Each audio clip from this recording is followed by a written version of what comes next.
नमस्कार दोस्तों, एक बार फिर से आपका स्वागत है हमारे हिंदी राष्ट्रीय न्यूज़ चैनल न्यूज़ 555 डेज में। दोस्तों, आज हम लोग पेट्रोल डीजल के बढ़ते दामों पर और इसके मुख्य कारणों पर प्रकाश डालेंगे। दोस्तों, जैसा कि आप देख रहे हैं कि आजकल पेट्रोल डीजल के भाव आसमान छू रहे हैं और इसका असर हर छोटे बड़े व्यापारी और आम जनमानस पर किसी न किसी रूप में पड़ रहा है। दोस्तों, हाल ही में केंद्र सरकार ने पेट्रोल और डीजल के दामों में कटौती की थी और पेट्रोल पर 5 रुपये और डीजल पर 10 रुपये तक की एक्साइज ड्यूटी घटाई थी, जिससे लोगों को कुछ राहत मिली थी। लेकिन पेट्रोल और डीजल दोनों के भाव इतना ज़्यादा बढ़ गए थे कि इस कटौती के बाद भी लोगों को ज़्यादा राहत महसूस नहीं हुई। लेकिन अब जाकर राज्य सरकारों की भी नींद खुली है और इन्होंने भी अपने वैट को कम किया है, जो सारे राज्यों में अलग अलग है। बारी बारी से सारे राज्यों के हाल के बारे में समझते हैं। लेकिन दोस्तों, बहुत सारी सरकारों ने अपने राज्य में पेट्रोल और डीजल के दाम को नहीं घटाया है। अगर देखा जाए तो 22 राज्यों और कुछ केंद्र शासित प्रदेशों ने, जो बीजेपी शासित हैं, इन राज्यों ने अपने यहाँ पेट्रोल और डीजल के दाम को कम किए हुए हैं। तो अभी भी कुछ राज्य ऐसे हैं जिनको जनता के समस्या से ऊपर उठकर उनका राजनीतिक स्वार्थ है, जिनके कारण इन राज्यों में पेट्रोल और डीजल के भाव ज्यों के त्यों बने हुए हैं। दोस्तों, जानते हैं पूरी खबर विस्तार से। अगर आपने हमारे चैनल को सब्सक्राइब नहीं किया है तो सब्सक्राइब कर ले, जिससे रेगुलर न्यूज अपडेट आपको मिलती रहे। दोस्तों, पेट्रोल और डीजल के भाव कैसे तय होते हैं, पहले हम ये समझते हैं। इसके बाद वर्तमान में बदले नए भाव की चर्चा करेंगे। दोस्तों, मान लीजिए इंटरनेशनल मार्केट में यदि पेट्रोल या डीजल की कीमत 30 रुपये है, तो इस पर वर्तमान में टैक्स के अनुसार लगभग 33.96 रुपये, मतलब 33.96 रुपये एक्साइज ड्यूटी के रूप में केंद्र सरकार लेती है। मतलब ये केंद्र सरकार के टैक्स को मिलाया जाए तो अब बढ़ी हुई कीमत कितनी हो गई? 30 रुपये इंटरनेशनल मार्केट में कच्ची कीमत और 33.96 रुपये, मतलब ये 63.96 रुपये हो जाता है। इसके बाद राज्य सरकारें भी वैट के रूप में मोटी रकम पेट्रोल और डीजल पर लेती है, जो हर राज्यों में अलग अलग है। मान लेते हैं कि राज्य सरकार ने लगभग 22 रुपये वैट के रूप में लिया, तो अब नए दाम क्या हो गए? 63.96 प्लस 22, मतलब अब नए दाम हो गए 85 रुपये, 85.96 रुपये। इसके बाद इसमें डीलर का कमीशन, जो अभी वर्तमान में लगभग 3.96 रुपये के प्रति लीटर के लगभग है, अलग से जोड़ दिया जाता है। दोस्तों, अब ये पूरा रेट देखा जाए तो हो गया 89.92 रुपये। इसके बाद ट्रांसपोर्टेशन कॉस्ट, मतलब जो ट्रक से तेल को एक जगह से दूसरे जगह ले जाया जाता है, तो उसका कॉस्ट यदि लीटर पर 5 रुपये ही आता है, तो दोस्तों जो 30 रुपये इंटरनेशनल मार्केट का तेल हमारे देश में आया था, उसका कीमत बढ़ करके हो जाता है 94.5 रुपये। मतलब अगर भारत सरकार ने 30 रुपये में पेट्रोल खरीदा तो आप तक पहुंचते पहुंचते लगभग 100 रुपये का हो जाता है। ये आंकड़े अनुमानित हैं और आपको समझाने के लिए दिए गए हैं। हर राज्यों में ये आंकड़े अलग अलग होते हैं, विभिन्न राज्यों में अलग रेट भी होते हैं।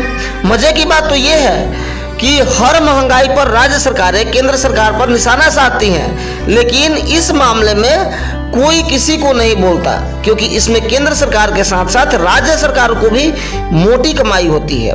दोस्तों, जनता हमेशा राज्य सरकारों और केंद्र सरकारों के बीच में ही पिसती है। अब जरा देखिए, जिन राज्यों ने पेट्रोल और डीजल के वैट के कटौती की है, उनमें बीजेपी शासन वाले और केंद्र शासित प्रदेश ही हैं। लेकिन उन राज्यों ने अभी तक पेट्रोल डीजल का वैट नहीं घटाया है जिन राज्यों में बीजेपी के अलावा कांग्रेस या कोई और सरकार है, जिसमें राजस्थान, पश्चिम बंगाल जैसे ज्यादा आबादी वाले राज्य भी शामिल है। अगर देखा जाए तो इससे इन राज्यों में के मौजूदा सरकारों को जनता के सुविधाओं से कोई लेना देना नहीं है। बस अपनी राजनीतिक रोटी सेकने के लिए ये भोली भाली जनता को महंगाई की भेंट चढ़ा देते हैं। दोस्तों, जानते हैं देश के प्रमुख 10 शहरों में पेट्रोल व डीजल के रेट के बारे में कितने रेटों की कटौती हुई है। तो मेरे दोस्तों, देश के सबसे बड़े महानगर मुंबई में पेट्रोल के कीमत में 5.87 रुपए की कटौती हुई है और डीजल के कीमत में 12.48 रुपए की कटौती हुई है। कोलकाता में 5.28 रुपए की कटौती हुई है और डीजल के कीमत में 11.75 रुपए की कटौती हुई है।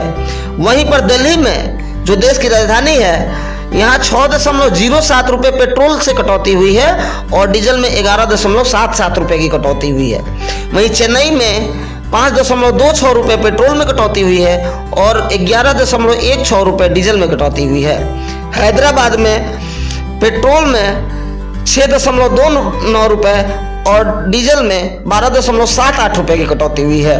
बेंगलुरु में पेट्रोल में 13.35 रुपए और डीजल में 19.49 रुपए की कटौती हुई है, जो कि अब तक हुई सारे कटौतियों में पूरे देश में सबसे ज्यादा है। गांधीनगर में 11.53 रुपए पेट्रोल पर और 17 रुपए डीजल पर घटाए गए हैं और ये दूसरे नंबर पर है। वहीं पर देखा जाए तो लखनऊ में 11.68 रुपए पेट्रोल पर और 12.11 रुपए डीजल पर कटौती हुई है। साथ ही बिहार की राजधानी पटना में पेट्रोल के नए रेट 109 रुपए से घटकर लगभग 105.9 रुपए और डीजल 91.9 रुपए प्रति लीटर हो गया, जो डीजल का पिछला रेट 105.7 रुपए था।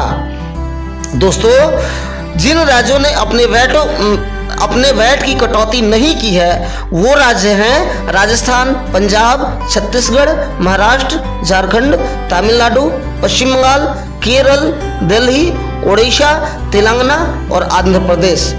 इन राज्यों में विपक्षी पार्टियों की सरकारें हैं। मजे की बात तो ये है कि सबसे पहले इन्हीं राज्यों ने पेट्रोल और डीजल के बढ़ते दामों पर केंद्र सरकार पर उंगली उठाना शुरू किया था। जब केंद्र सरकार ने वैट कम कर दिया और उसके बाद ये अब जब इन राज्यों की बारी आई तो ये पीछे हट गए। इसका मतलब तो साफ ये हुआ कि ये लोग केवल दोषारोपण का काम करते हैं। जनता के असली समस्या से इनका कोई लेना देना नहीं है। एकमात्र उड़ीसा एक ऐसा राज्य है जो बीजेपी शासित नहीं होते हुए भी देर रात उसने 3 रुपए अपने वैट में प्रति लीटर कटौती की है। दोस्तों, अब ताजा बदलाव के बाद पूरे देश में सबसे महंगा पेट्रोल राजस्थान के जयपुर में है, जहां 111.10 रुपए प्रति लीटर है। इसके बाद मुंबई में 109.58 रुपए और आंध्र प्रदेश में 109.5 रुपए है, जबकि अधिकांश भाजपा शासित राज्यों में पेट्रोल के दाम 100 रुपए के नीचे आ गए हैं। दिल्ली में देश की राजधानी दिल्ली में पेट्रोल के ताजा रेट जो है 104 रुपए प्रति लीटर और डीजल 86.67 रुपए प्रति लीटर है। तो दोस्तों, आपको हमारा ये विश्लेषण कैसा लगा कमेंट बॉक्स में जरूर बताएं। मिलते हैं अगले वीडियो में, तब तक के लिए जय हिंद, जय भारत।